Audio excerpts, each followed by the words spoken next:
The December wind howled across the barren plains of Montana Territory like the cry of a wounded animal, carrying with it the bitter promise of another harsh winter.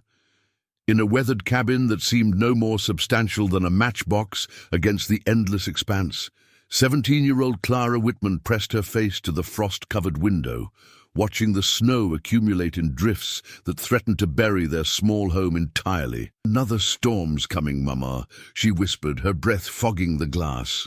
Behind her, Martha Whitman sat hunched over their meager fire, darning a sock that had been patched so many times it resembled a patchwork quilt more than clothing. "I know, child," Martha replied, her voice carrying the weariness of a woman who had buried her husband 2 winters ago and had been fighting to survive ever since. "But we'll weather it, same as we always do." Clara turned from the window, studying her mother's gaunt face in the flickering firelight. Martha had given up her own portions too many times to count, always insisting Clara needed the strength more. Now, at 42, she looked closer to 60, her once golden hair gone grey at the temples, her blue eyes dimmed by constant worry. Their pantry consisted of a single loaf of bread, hard and 3 days old, and a small jar of preserves Martha had managed to trade for her wedding ring the previous month. It would have to last them until the storm passed, and Clara could make the treacherous journey to Millfield, the nearest settlement, 20 miles south. "Mama, maybe we should," Clara began, but was interrupted by a sound that made both women freeze, the slow, deliberate knock of someone at their door. In this desolate country, visitors were rare, especially during a blizzard. Martha's hand instinctively moved to the old rifle hanging above the mantel, a weapon that hadn't been fired in months because they couldn't spare the ammunition.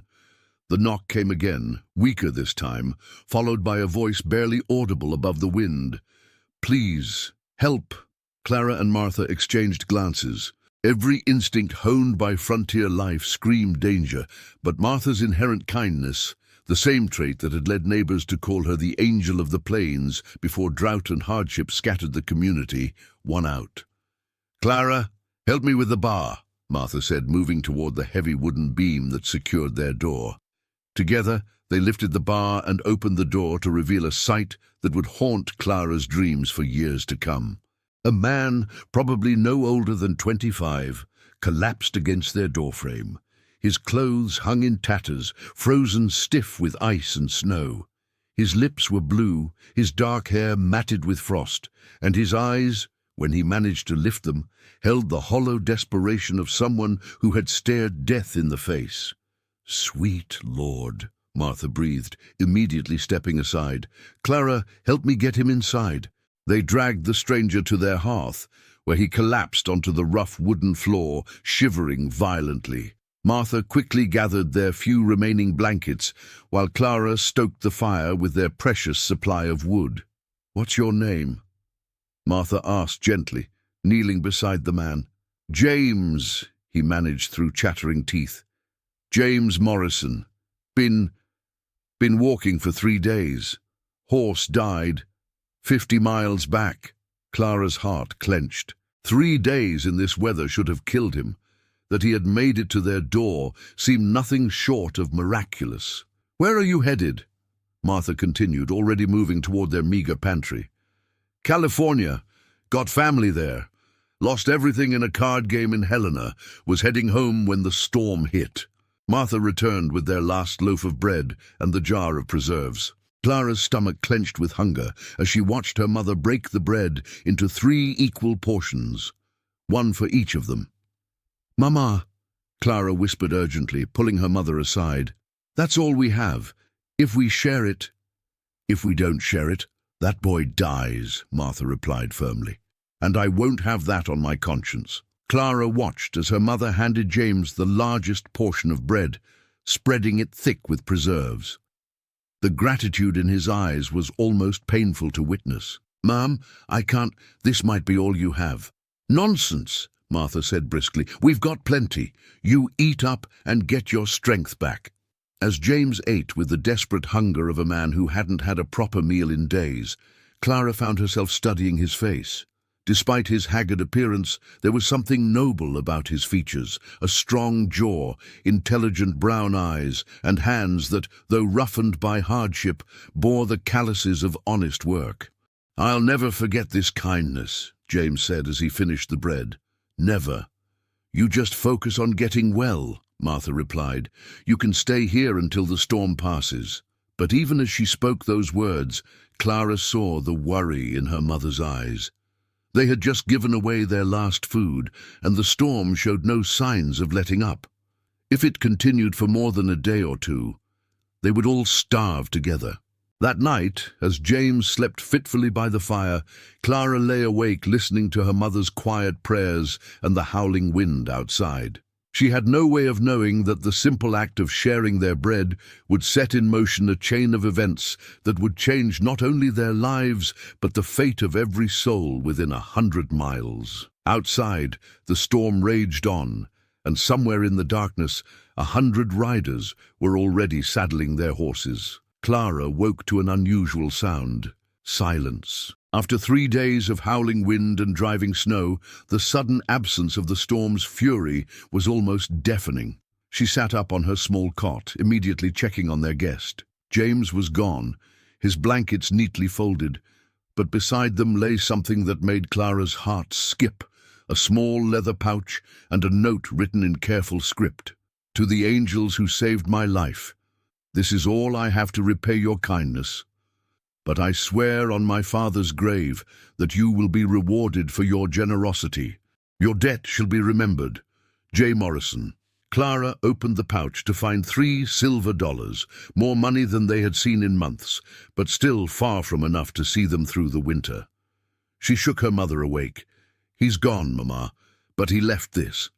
Martha examined the coins and the note, her brow furrowing. "Your debt shall be remembered?" "What debt?" "We gave freely."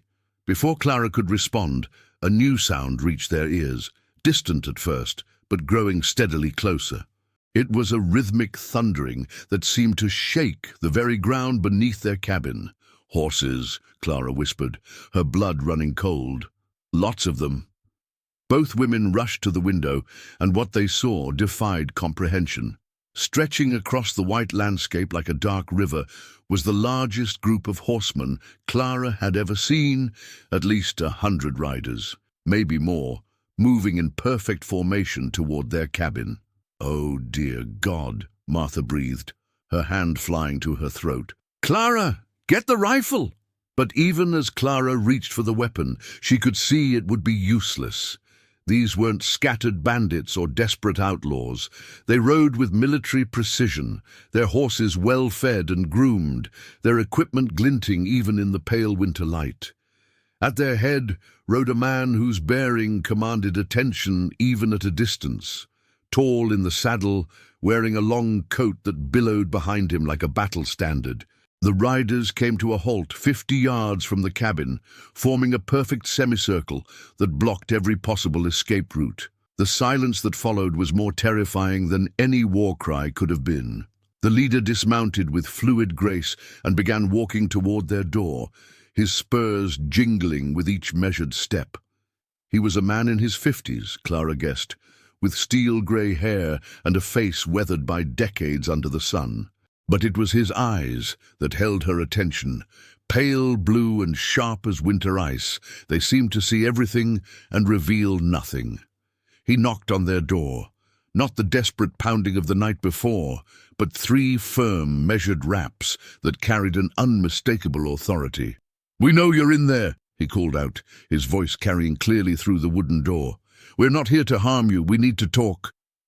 Martha and Clara exchanged terrified glances. There was nowhere to run, nowhere to hide. With trembling hands, Martha lifted the bar and opened the door. The man touched the brim of his hat in a gesture of respect that seemed incongruous given the army at his back.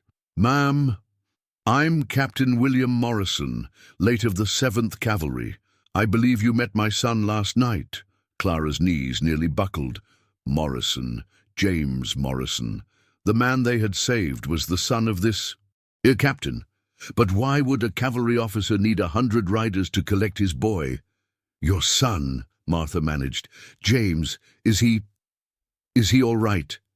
"He's alive because of you," Captain Morrison replied, his stern features softening slightly. "He made it to Fort Briggs at dawn, more dead than alive. Told us what you did." His eyes moved between the two women. "You gave a dying stranger your last food, knowing you might starve yourselves." "We did what any Christian folk would do," Martha said quietly. "No, ma'am, you didn't." The captain's voice carried a weight that spoke of vast experience with human nature. Most folks would have turned him away, especially out here, where survival comes first. He paused, studying their faces. "My son also told me something else. He said you were starving, that you gave him everything you had." Clara found her voice. We're managing, sir." Captain Morrison's sharp eyes took in their threadbare clothes, their gaunt faces, the desperation they couldn't quite hide. "No, you're not." He turned toward his men and raised his hand. What happened next would be talked about in every settlement from Montana to Colorado for decades to come. At their captain's signal, the 100 riders began to move, not toward the cabin, but past it, creating a steady stream of men and horses that seemed to go on forever. But they weren't just riding by. Each man, as he passed the cabin, tossed something onto the ground. Sacks of flour, sides of bacon, jars of preserves, bags of coffee, blankets, tools, even pieces of furniture. Within minutes, a mountain of supplies had accumulated in front of their small home. "This is impossible," Clara whispered. Why would you do this?" Captain Morrison's expression became almost gentle. "Because sometimes, miss, the world needs to be reminded that kindness matters, that there are still good people willing to sacrifice for strangers." He gestured toward the supplies. "This isn't charity, this is a debt being repaid." "But we didn't expect anything," Martha protested. "We didn't do it for reward." "I know," the captain replied. "That's exactly why you deserve it." As the last of the riders passed, Captain Morrison reached into his coat and withdrew an envelope. "There's one more thing. James wasn't entirely truthful with you last night. He didn't lose everything in a card game." The captain's eyes glittered. "He won it. A considerable sum, as it turns out. Money he was bringing home to help settle his debts to the people who had helped our family over the years." Clara's mind reeled. "But he said what he needed to say to make you comfortable helping a stranger. He didn't want you to think he was some rich man's son slumming among the poor." Captain Morrison handed Martha the envelope. "This is his way of saying thank you." With shaking hands, Martha opened the envelope. Inside were more bills than she had ever seen in her life, enough to not just survive the winter, but to thrive for years to come. "I don't understand," Martha whispered.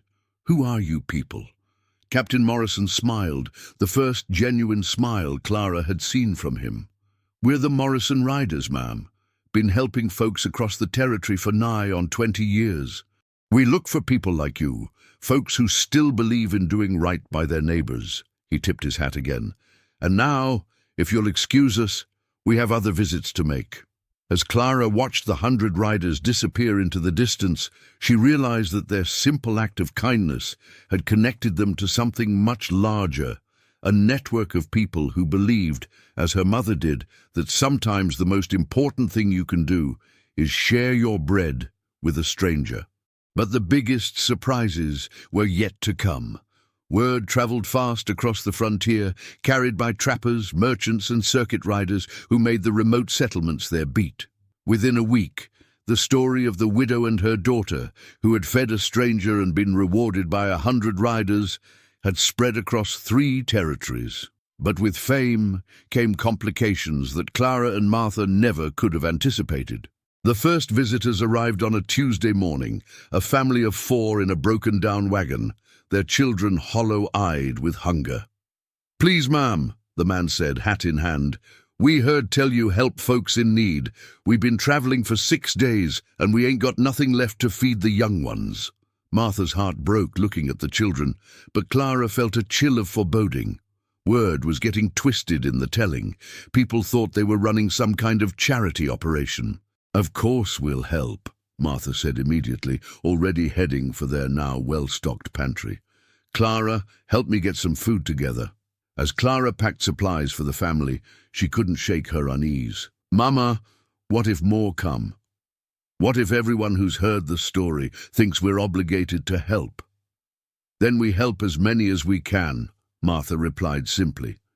That's what the good Lord would want. But Clara's fears proved prophetic. Over the next 3 days, a steady stream of desperate people arrived at their door. Families fleeing failed homesteads, drifters down on their luck, even some who seemed to be testing whether the stories were true. Martha turned none away, and their supplies began to dwindle at an alarming rate. On Friday evening, as they prepared for bed, Clara heard the familiar sound of horses approaching. But these riders were different. Only 3 men. But something about them made Clara's skin crawl. The leader was a tall, thin man with pale eyes and a smile that never quite reached them. His companions flanked him like wolves, their hands resting casually on their gun belts. "Evening, ladies," the man said, tipping his hat in a mockery of politeness. "Name's Pike. Heard you folks got quite a windfall recently. We help people in need," Martha said carefully, staying in the doorway. "Are you in need of food or shelter?" Pike's smile widened.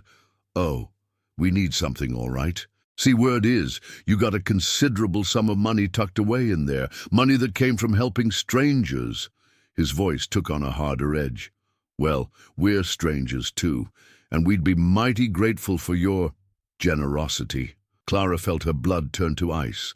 These weren't desperate travelers. They were bandits who had heard the story and seen an opportunity. "I think there's been a misunderstanding," Clara said, stepping beside her mother.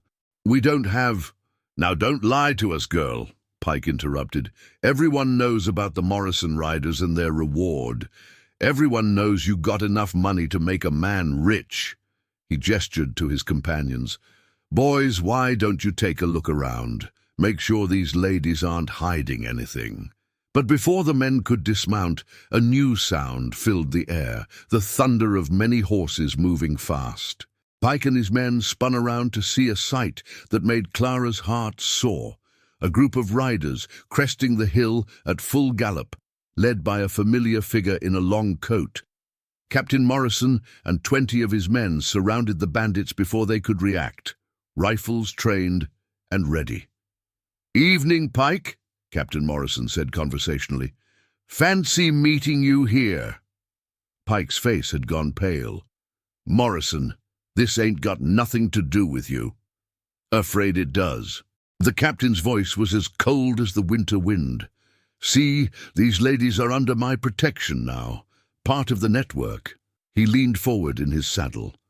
"And I take a very dim view of people who would prey on good folks." "Network?" Pike stammered. Captain Morrison smiled, but it wasn't a pleasant expression. "Oh, didn't you hear the whole story, Pike? The Morrison Riders aren't just some random group of do-gooders. We're connected to every decent person across 3 territories. Hurt one of ours, and you'll have 100 riders on your trail before sundown." One of Morrison's men rode forward, a piece of paper in his hand. "Captain, there's a reward out on Pike. $500, dead or alive, for robbery and murder down in Colorado."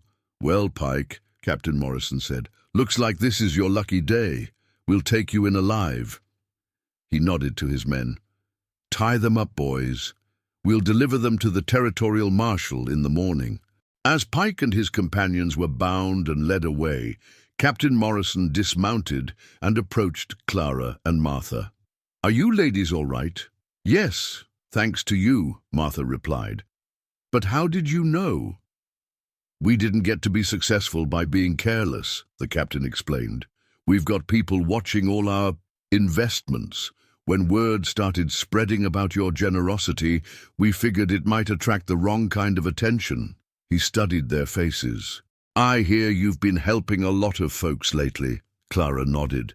"People keep coming, thinking we're obligated to help because of what you did for us."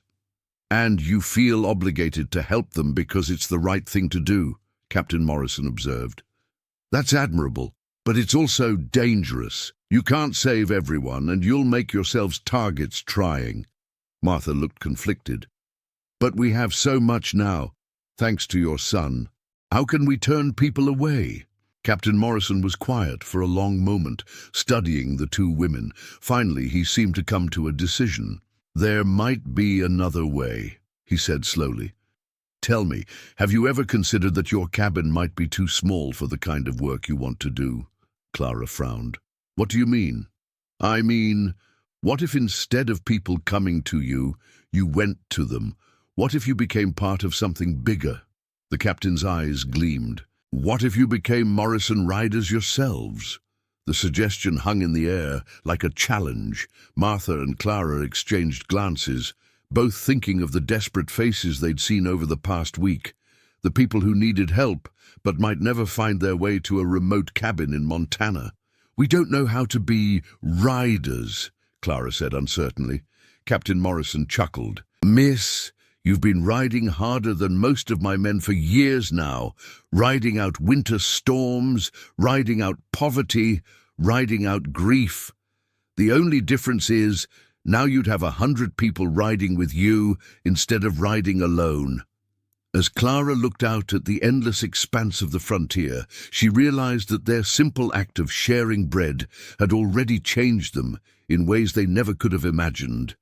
The question now was whether they were brave enough to let it change them even more. What would we have to do? Martha asked quietly. Captain Morrison's smile was warm and genuine. Help people, same as you've always done, just on a bigger scale. And in that moment, Clara understood that their real journey was just beginning. 6 months later, Clara Whitman sat astride a strong chestnut mare, surveying the valley below where smoke rose from the chimneys of New Haven, a settlement that hadn't existed when winter had trapped her and her mother in their tiny cabin. Now, 43 families called it home, all of them people who had been helped by the expanding network of Morrison riders. Hard to believe it all started with a piece of bread, said a familiar voice behind her. Clara turned to see James Morrison riding up the hill, looking nothing like the half-frozen stranger who had collapsed at their door. Months of good food and purposeful work had filled out his frame, and his eyes now held the confident warmth of a man who had found his calling. Sometimes I think I'm dreaming, Clara admitted. All of this because Mama and I shared our last meal. No, James said, pulling his horse alongside hers. All of this because you and your mother chose kindness over fear. The bread was just bread. The choice was everything. Below them, the settlement bustled with activity. Martha Whitman, now known throughout the territory as Mother Morrison, despite not being related to the family, was overseeing the construction of a new schoolhouse. Her hair had grown back its golden color, and the worry lines around her eyes had been replaced by smile lines. Leading a network of 60 women across 3 territories suited her in ways that simple survival never had. Your mother's found her true calling, James observed, following Clara's gaze. And what about you? Clara asked. Have you found yours? James was quiet for a moment, his eyes on the horizon, where another group of riders was approaching. Morrison riders returning from a mission to help a town whose church had burned down.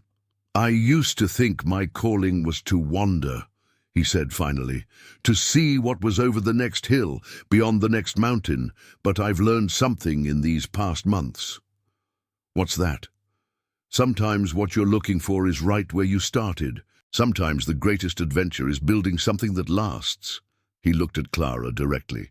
Something worth staying for.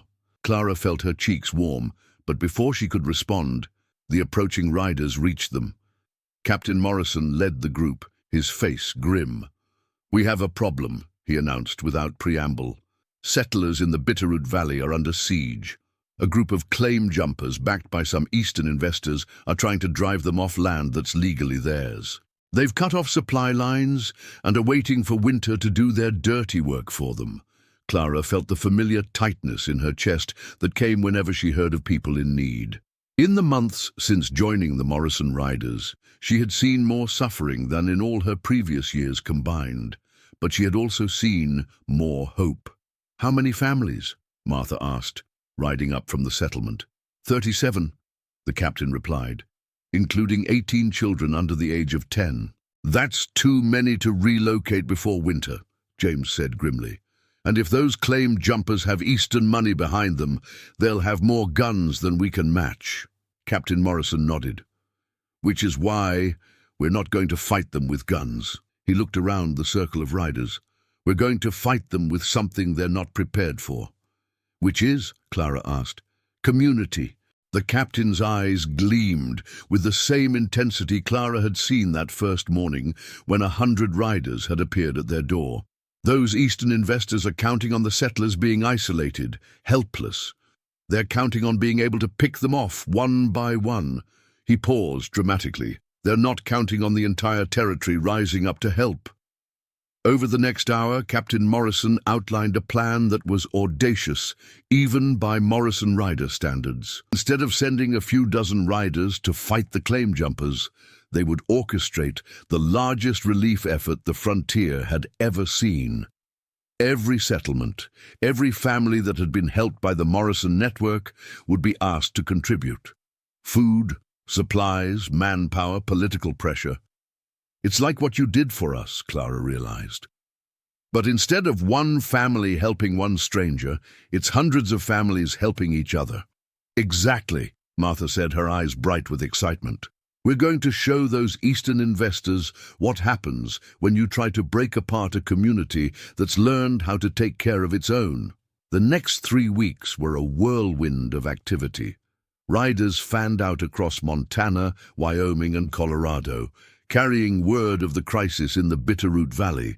The response was overwhelming.